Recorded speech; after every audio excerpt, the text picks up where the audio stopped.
AI as a Service e o serviço da OpenAI. Vou falar um pouquinho das oportunidades, de como a gente pode aproveitar isso.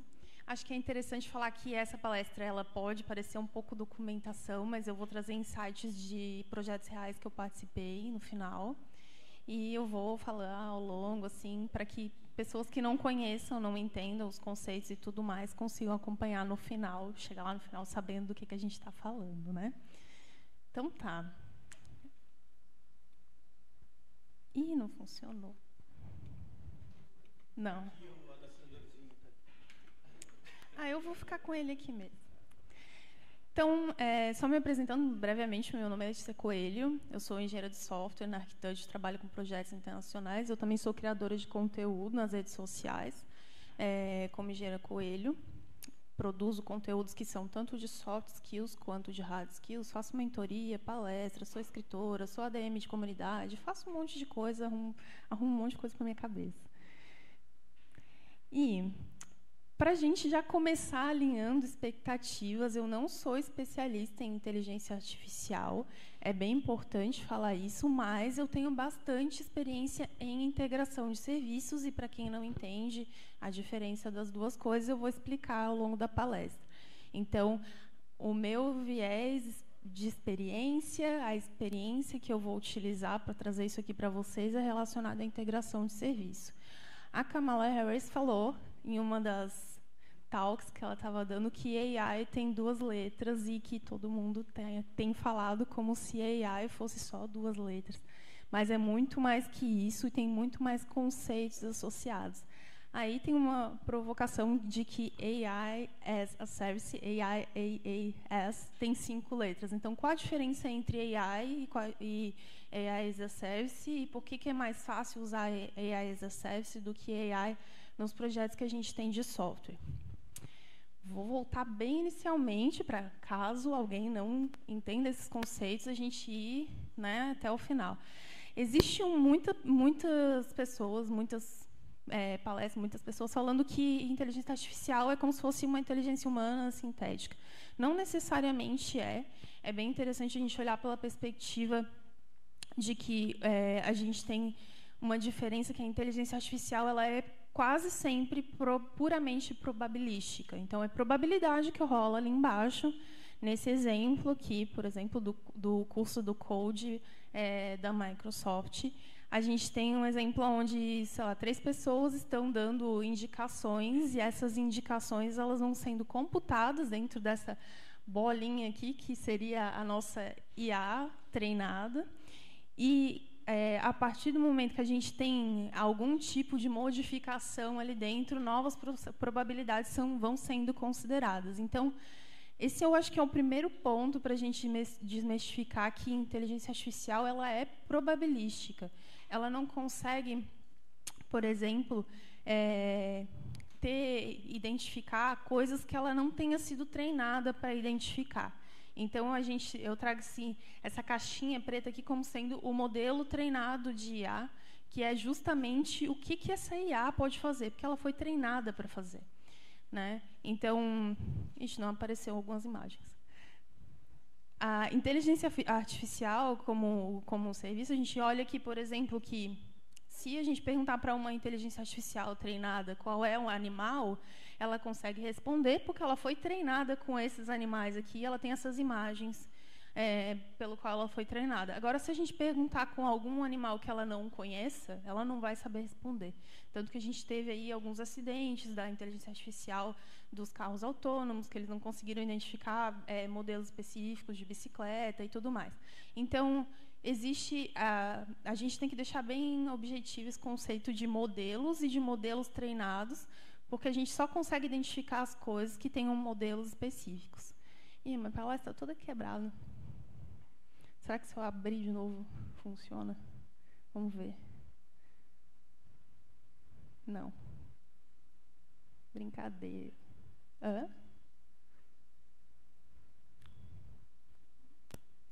Bom, gente, vou tocar com ela quebrada mesmo. Vamos embora. Tá. E o que essa inteligência artificial como serviço, como que você acessa isso? Então, o conceito de inteligência artificial como serviço é você, ao invés de você ter uma IA treinada, você acessa essa IA que já foi treinada previamente, com modelos previamente disponibilizados por empresas, e você acessa ela de diversas formas, que pode ser através de uma API, de um SDK, ou de outras formas que ainda estão sendo disponibilizadas. Mas IA não é um assunto novo, e ele é um assunto já da década de 40. Por que, então, isso tudo começou agora a virar um hype tão louco? Aí vai matar todo mundo, não sei o quê. E essas palestras todas, e essas reportagens todas que a gente vê, vai roubar o emprego das pessoas e tudo mais. Então, uma das grandes viradas de chave que aconteceram foi que a OpenAI ela desmistificou, se dizendo, muito entre aspas, a utilização de IA para as pessoas, para o grande público, através do ChatGPT. E essa é também uma das formas de fazer publicidade dos serviços dele, porque a OpenAI, ela teve uma das mais meteóricas e crescentes lançamentos de todos. Eles, em 5 dias, alcançaram 1 milhão de usuários através do ChatGPT. Então, esse é, de certa forma, um dos grandes motivos para a gente voltar a falar de IA de forma tão expressiva, mas é interessante falar que IA não é novo. IA é algo que já acontece, que já desde a década de 40, desde quando começou a se projetar neurônios sintéticos. Então, o ChatGPT ele é um modelo treinado de texto. Eu mostrei ali modelos de imagens, né? A gente tem uma caixa preta ali que tem um modelo treinado com imagens, ele responde sobre as imagens que foram, e o ChatGPT é um modelo treinado de textos. Ele trabalha só com esse modelo? Não, ele trabalha também com outros modelos, que são de imagens, de texto, áudio para texto, gráfico, e você pode personalizar os modelos que você já tem utilizado. Aí eu vou trazer um pouco aqui, especificamente. Eu acho que ele tirou um slide. Eu vou trazer um pouco aqui, especificamente, o que a gente consegue fazer dentro de cada desses tipos de dados, para a gente conseguir, olhando para isso, desses tipos de dados, a gente aplicar nos projetos de software que a gente tem no dia a dia. Então, esses slides aqui, os próximos, eles são especificamente dos endpoints que a API da OpenAI disponibiliza e que a gente pode tratar. Em resumo, para quem não é da área, são as caixinhas pretas que você pode ir lá, fazer uma chamada para aquela caixinha preta, mandar uma cartinha e falar, olha, eu quero que você me retorne esse tipo de informação aqui. Tudo isso é separado e você tem que fazer chamadas separadas. Então, esse endpoint de moderation ele é um endpoint onde você consegue verificar se a mensagem é uma mensagem de ódio, se tem algum tipo de assédio, se tem algum tipo de incitação a ódio, qualquer coisa do tipo. É interessante já citar aqui que esses endpoints eles têm modelos compatíveis. Então, cada um desses modelos que a gente tem disponíveis pela OpenAI, você tem que verificar se o que você precisa está associado a esse endpoint e se esse endpoint disponibiliza isso. O outro endpoint que a gente tem é o endpoint FineTunes. Esse endpoint você tem um modelo já de texto? Ok. Mas vamos dizer que você tem um serviço na empresa e esse serviço, especificamente, ele precisa responder sempre com algum modelo específico. Ou ele precisa considerar alguns artigos que são de dados da sua empresa. Então, o FineTunes ele possibilita você pegar informações que você tem específicas e treinar os modelos da OpenAI. Então, você vai fazer um upgrade nesses modelos e conseguir treinar e trazer mais ajustes ali. Outro modelo que tem é o Files, que é utilizado para importar Outro endpoint, desculpa. Outro endpoint que tem é o Files, que ele é utilizado para importar os arquivos que vão ser usados no FineTunes. Então, você vai importar esses arquivos utilizando o Files e vai treinar a aplicação utilizando o FineTunes. Outro endpoint interessante é o de áudio, onde você consegue transcrever texto para áudio. A OpenAI ainda não faz a transcrição de áudio para texto, O que faz o melhor esse serviço hoje é a Microsoft. É bem interessante que, inclusive, eles disponibilizam a possibilidade de você colocar áudios da sua voz, gravar e treinar uma IA com a sua voz. Então, você pode fazer toda uma IA sintética para responder qualquer texto que você queira, utilizando a sua própria voz. Ou, enfim, vozes similares. Isso tem lá vários tipos de termos de compromisso que você tem que colocar, falando que você não vai usar a voz de pessoas públicas e tudo mais. Então, é bem interessante. A OpenAI, ela tem a possibilidade de você pegar esse áudio e transcrever para texto, e, além disso, também de você pegar esse áudio, transcrever para texto e traduzir para inglês. Aí, lá na API, você consegue ver, na documentação da API, tem várias linguagens que são associadas. Tem esse endpoint embeddings, que ele é muito interessante para quem trabalha com análise de dados e com detecção de padrões de dados. Você pode colocar em linguagem natural informações, ele vai gerar para você uma forma mais prática de você fazer gráficos e tudo mais. Então, esse endpoint é bastante interessante para dados e gráficos. Então, você pode usar ele com pesquisa, com clustering, recomendações, detecção de anomalias, medição de diversidade e classificação. Se você tem um texto lá com todos os seus dados específicos, estatísticos, de alguma coisa da empresa que você vai precisar analisar, você pode utilizar com ele, ele vai retornar uns gráficos em ponto e você plota o gráfico. É muito legal. Também tem a possibilidade de fazer imagens com o DALL-E. Não de todas as IAs que eu testei, particularmente de imagens, aí eu acho que de imagens a gente tem muita coisa. Eu acho que foi uma das coisas que mais se criou novas IAs e novas possibilidades. Eu não acho que ela é das melhores. Aí é uma opinião particular, deixando bem claro. Mas você consegue criar imagens do zero com prompt. E você consegue fazer variações em imagens existentes também. E com completions, a gente tem uma diferença de que ali você vai estar tratando uma linguagem natural, uma conversa natural. Então, provavelmente, esse endpoint, que é o do completions, é o que é utilizado dentro do ChatGPT. E como que funcionaria uma chamada para essa API da OpenAI? Aqui a gente vai entrar em código mesmo, mas eu posso explicar algumas coisas. Quando a gente está fazendo chamadas para a API da OpenAI, eu estou fazendo aqui em JavaScript, é um código muito simples. A gente tem que passar o endpoint que a gente vai utilizar, o modelo específico e as orientações.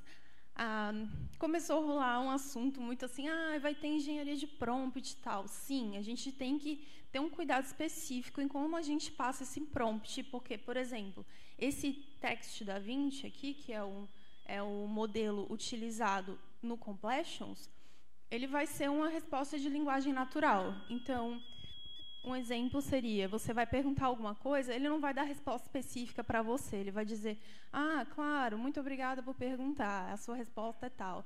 Só que você não pode colocar isso embutido dentro do texto, dentro do código, né, dentro do software. O usuário final ele não quer que você tenha esse tipo de resposta. Então, você precisa trabalhar esse prompt que está sendo mostrado ali.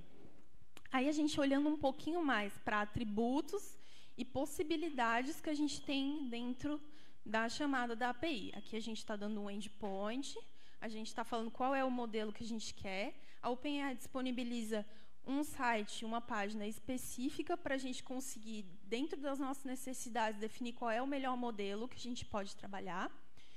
E a gente está passando as orientações mais o texto que a gente quer verificar. Aí vamos olhar um pouco mais para outros tipos de atributos que podem ser interessantes. Por exemplo, esse atributo é temperatura. Eu não vou falar todos, até porque ficaria super maçante, mas eu vou falar só 3 que eu acho que são mais interessantes. Assim. A OpenAI, os dados que são retornados, eles são não determinísticos. O que quer dizer? Quer dizer que quando você faz uma chamada, mesmo que você mande o mesmo texto, você vai, quantas vezes você mandar, quantas vezes ele vai retornar textos diferentes. Então, se você precisa de respostas determinísticas e exatas, você pode utilizar esse atributo aqui, que ele vai definir quanto determinístico ele é. Se você colocar no 0, provavelmente você vai ter muito menos variações da sua mudança do texto, na resposta, no caso. O máximo de tokens. Esse é um ponto também que é meio... vou falar um pouco depois, mas o máximo de tokens é quantos tokens que você vai fazer na entrada. Tipo, quanto a mensagem pode vir e quanto a mensagem pode te responder. Em média, um token tem 4 caracteres, mas isso é um negócio que está totalmente abstrato ainda nas APIs da OpenAI. Desde o GPT-3 até agora o GPT-4, ainda não tem uma definição exata, mas tem uma calculadorinha de tokens que eu vou mostrar. Por que isso é ruim? Por que é preocupante a gente não ter uma definição de tokens? Porque a cobrança da utilização da API da OpenAI ela é feita através dos tokens, pelo menos as de texto, né? E algumas estatísticas ali, esse atributo de uso, ele pode ser usage, ele pode ser utilizado para definir estatísticas que você vai fazer para finalizar a requisição. Isso é bom, porque a gente precisa saber quanto que a gente vai cobrar e a gente precisa saber quanto que a gente vai gastar. A gente não pode simplesmente deixar rolar e a gente não tem noção de qual é o custo dessa implementação para a gente não conseguir passar para o cliente depois. Então, essa estatística de uso, ela consegue ajudar a gente a definir qual é o custo final para o cliente. Ok. Então, a gente fez aquela chamadinha bem pequenininha lá, que é um fetch para o JavaScript. E uma informação importante que talvez assim, essa informação ela chega pronta? Não. A OpenAI ainda está evoluindo essa resposta, ainda está evoluindo a forma como eles retornam isso. Então, a resposta efetiva da requisição, ela é uma resposta ainda de um JSON, com muitas informações, aí você tem que dar uma mapeada melhorzinho ali e tal, mas não é nada muito crítico.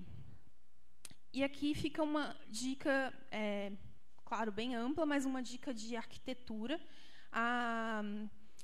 Cabe a gente colocar uma camada de factory ou uma camada de adapter em cima dessas requisições da OpenAI, porque a OpenAI está mudando muito todos esses pacotes, todas essas APIs e tudo mais. Eles falaram agora que eles se comprometem a manter o GPT-3, que é a primeira API, versão de API que chegou, até julho de 2024. Mas, quando chegar em 2024, eles vão parar de dar suporte e vão tirar ela do ar. Provavelmente, não sei. Aí, é importante a gente sempre ter em mente que a gente precisa encapsular essas chamadas e colocar uma camada em cima de arquitetura, porque, em algum momento, isso pode mudar.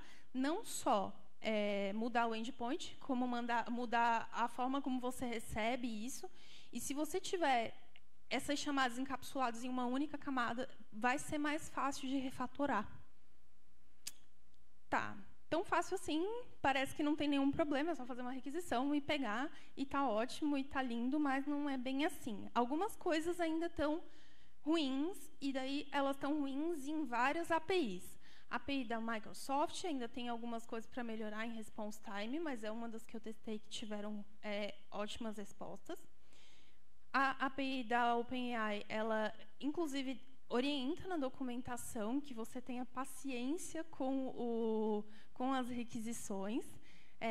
O que isso quer dizer? Que você tenha paciência, que você precisa ter noção de que o response time ele é instável, o timeout é instável, às vezes você vai precisar fazer chamada várias vezes, e aí, com essa chamada várias vezes, você vai ver que o serviço não conectou, não retornou o que você queria e tudo mais. Então, em alguns momentos, pode ser que pareça que não... Como é que eu vou dizer? Que ele não está conectando e tudo mais, só que você precisa ter essa noção de que pode dar um response time muito alto e você perder ali. Aí fica ali o bom senso de não usar para sistemas que são mais críticos, Óbvio que existe uma teoria de sistemas críticos muito ampla e a visão é muito ampla. Vou perder o meu cliente por mais que seja um ticket muito baixo, então o sistema continua sendo crítico. Então tem uma discussão ampla em cima disso, mas sempre pensar que colocar ele pode gerar esse tipo de perca. Os prompts, eles precisam ser muito descritivos. Tem várias orientações também sobre isso. Tem algumas teorias já que estão começando a ser relacionadas a isso, de prompts descritivos, engenharia de prompts. Você pode associar suas respostas a modelos específicos também. Então, de certo modo, isso é um pouco negativo, mas você pode usar aquele endpoint de treinar a sua resposta. Aí eu tinha falado um pouco sobre isso, né? O sistema de precificação ele é muito abstrato ainda. Então, quando você vai implementar isso para um cliente, você vai implementar num software, enfim, você precisa saber quanto que você vai gastar, porque se você vai fazer uma aplicação, as pessoas vão acessar, as pessoas vão usar, você tem que cobrar isso do cliente, enfim, né? Preocupações.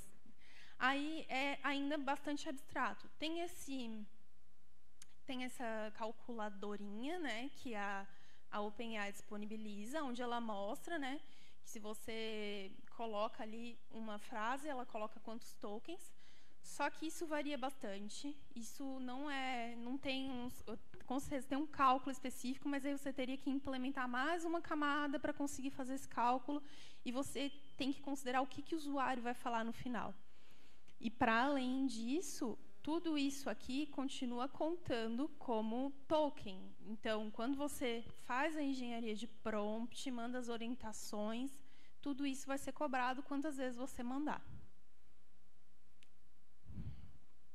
Aí, um pouco aí da ideia de precificação, né? Porque é bastante abstrato, depende do modelo que você está utilizando.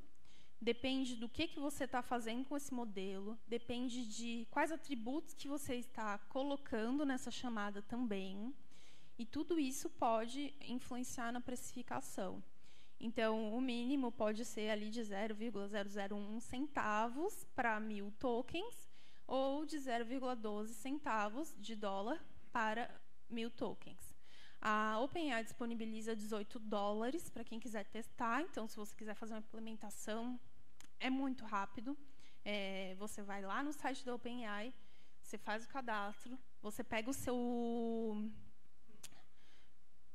a sua chave, e com a sua chave você consegue fazer esse teste bem rápido, tá? Mas para colocar em produção, daí tem essas coisas que precisam ser analisadas. Então, para fechar, assim, tudo isso que eu falei, eu acho que é interessante a gente pensar em quais são possíveis etapas para a gente implementar mesmo na prática, colocar isso nos projetos que a gente já tem. Então, você pode começar entendendo os problemas que você tem dentro do software. E por problemas não é necessariamente aquilo que gera prejuízo, mas sim aquilo que talvez possa ser otimizado. Então, às vezes, você tem o usuário ele precisa escrever um texto, e ele precisa que esse texto seja otimizado por N razões, a gente vai ter esse ganho.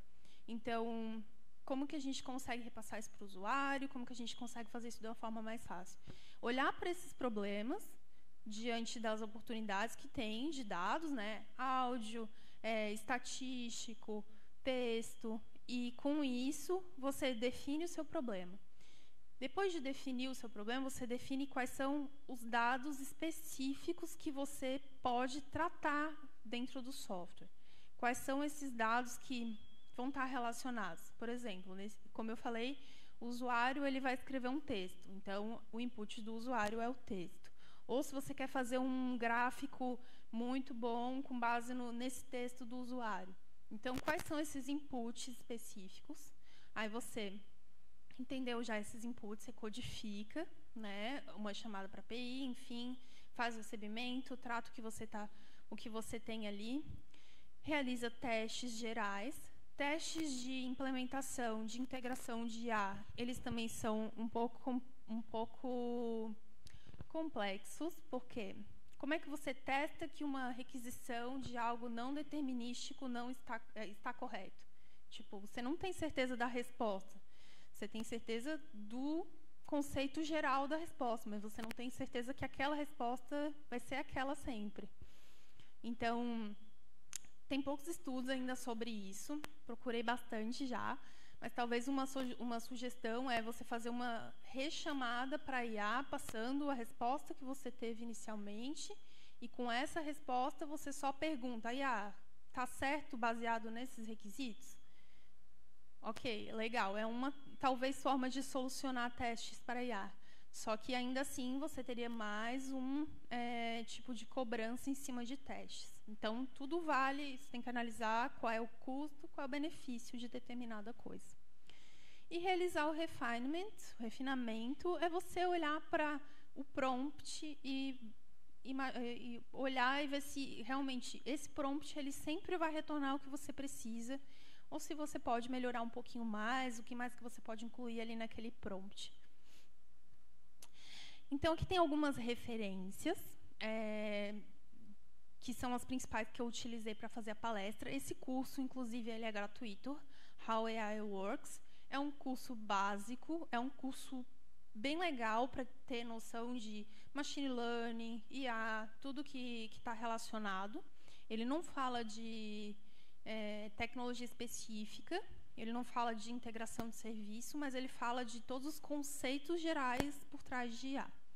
E daí também algumas reportagens da Exame e as documentações que eu acho que são as principais assim, que vocês vão utilizar. Muito obrigada por vocês estarem aqui me ouvindo nesse sábado de manhã. Vocês podiam estar dormindo na cama, tomando um cafezinho. Então, muito obrigada. Se vocês tiverem perguntas, eu estou à disposição.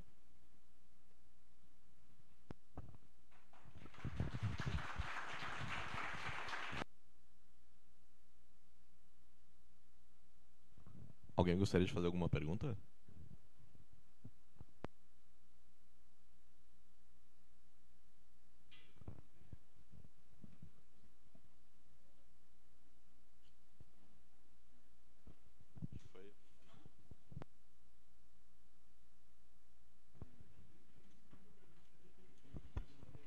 Eu queria convidar vocês também para me acompanhar nas redes sociais. Eu crio conteúdo para pessoas, desenvolvedores, engenheiros, engenheiras.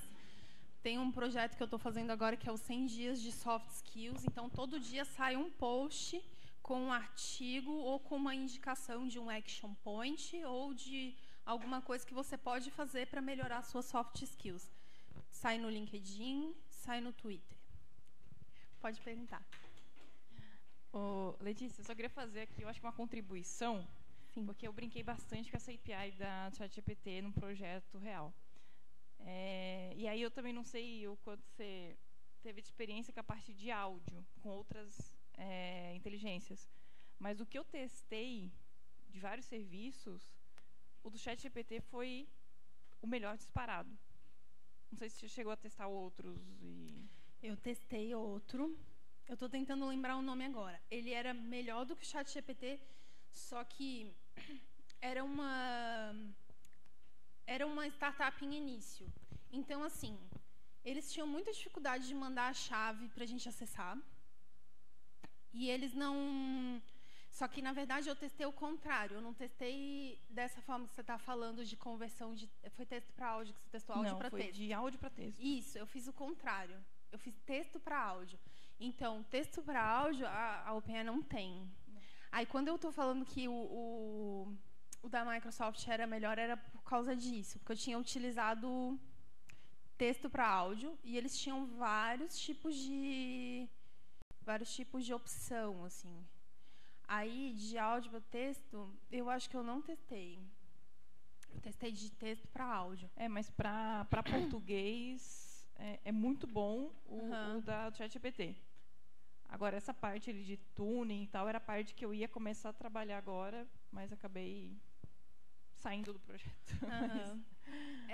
Mas assim, eles não têm ainda. Eu estou esperando eles terem, porque eu acho que eles vão conseguir fazer um trabalho bem legal. Só que tem toda aquela... essa startup, por exemplo, eles demoram para fornecer a chave Porque é crítico. Você vai utilizar uma voz. Você pode pegar uma voz de qualquer pessoa e fazer. Então, é meio problemático, assim, né? E a Microsoft também demora um pouco para fornecer a chave. Por causa dessa situação de LGPD. E tem uma questão também que eu acho que a Microsoft tem uma integração com o ChatGPT por dentro da Azure, não tem? Não vi. É um serviço? Eu acho que, eles têm o ChatGPT como serviço. Então, tipo, ao invés de tu pagar esse custo do ChatGPT, tu paga uns centavinhos a mais, só que é dentro da Azure. E aí tu paga por lá, todo o custo fica centralizado. Dependendo se a tua cloud, né, for a Azure, talvez Sim, legal. compensa porque daí você centraliza, né? Eu vou olhar. Ontem ainda eu estava comentando com o pessoal. É tanto serviço dentro da Microsoft, dentro sei lá, da AWS mesmo, é tão serviço que a gente não consegue acompanhar todos. Em teoria, todos esses serviços têm na AWS. Sim, todos esses têm na AWS. Mas, por exemplo, essa de transcrição de áudio em português na AWS é muito ruim, terrível. Não testei, bom saber. Muito ruim. Eu acho sim, eu acho que cabe, tipo, falar uma palestra toda só de áudio comparando todos eles. Já dá para fazer, porque tem várias comparações que dá para fazer mesmo. Eu queria só mais contribuir porque eu tinha trabalhado com essa parte de áudio. E aí eu acho que às vezes o pessoal tem um projeto e, né, é importante. Mas obrigada. Eu acho que ele quer fazer algum comentário.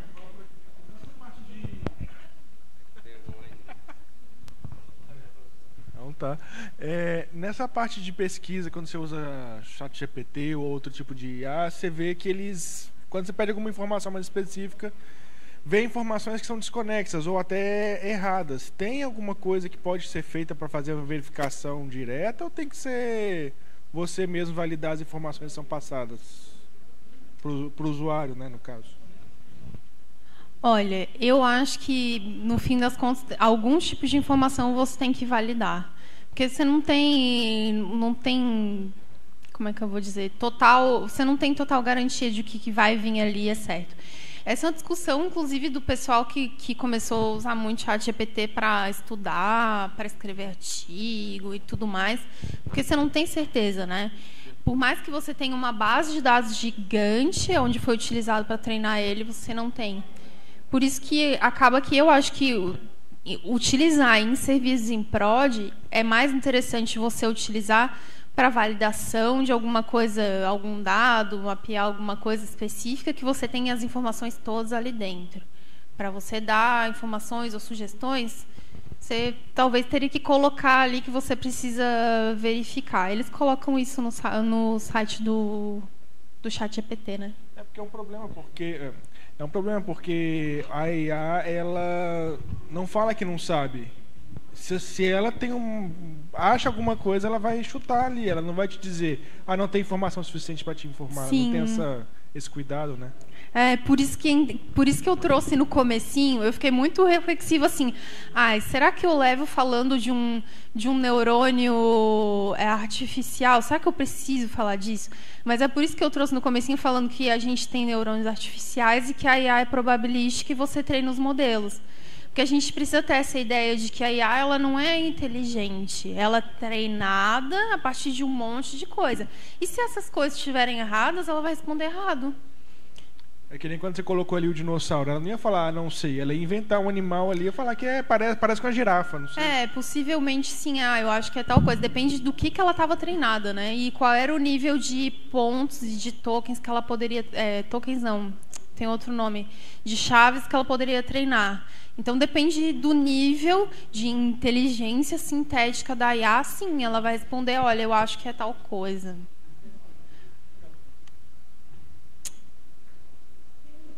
É isso.